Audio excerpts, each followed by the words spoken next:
চারপাশে প্রচুর মানুষের সাথে দেখা হবে, অনেক ভিড় ঠেলে এগোতে হবে, অনেক রকম কথা কানে আসবে। শুধু আপনাকে যেটা করতে হবে সেটা হলো ইগনোর।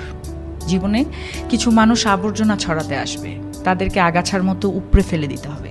লাইফ আপনার, বাউন্ডারিও আপনাকেই সেট করতে হবে।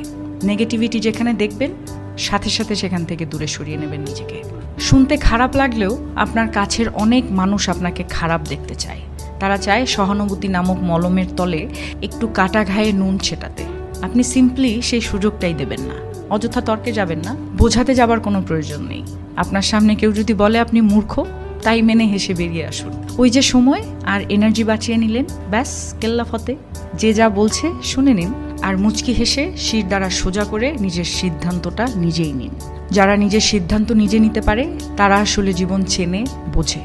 আপনাকে নিয়ে যখন বাকিরা সমালোচনা করতে ব্যস্ত থাকবে, আপনি ঠিক সেই সময়ে গাছ লাগান, ঘুরে আসুন, রং তুলি নিয়ে মনের মতো ক্যানভাস সাজান, বাড়ি গোছান, গল্প পড়ুন, পারলে আরও দুটো সাহিত্য পড়ে নিন, নিজের পুরনো ফটো দেখুন, ব্যাডমিন্টন খেলুন, ছবি তুলুন, চা খেতে বেরিয়ে পড়ুন, নামাজ পড়ুন, পুজো করুন।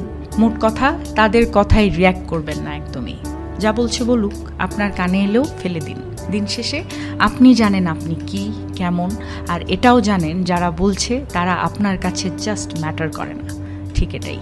একটা বাউন্ডারি সেট করুন, একদম যাদের বা যার বুকে মিশে আপনি একদম শ্বাস নেবেন, যার সামনে আপনি আয়নার মতো দাঁড়াতে স্বাচ্ছন্দ্য বোধ করেন, শুধু তাদের কাছে এক্সপ্লেইন করুন, শুধু তাদের কাছেই ঝুঁকতে শিখুন। কারণ হয়তো তারা বা সে আপনাকে খারাপ দেখতে চাইবে না। বাদ বাকি দুনিয়াকে একদম ঝেড়ে ফেলে দিন। একটা কথা মাথায় রাখবেন, জীবন অনেক সুন্দর। আপনি যে জীবনটা বাঁচতে পারছেন সেটা অনেক সুন্দর।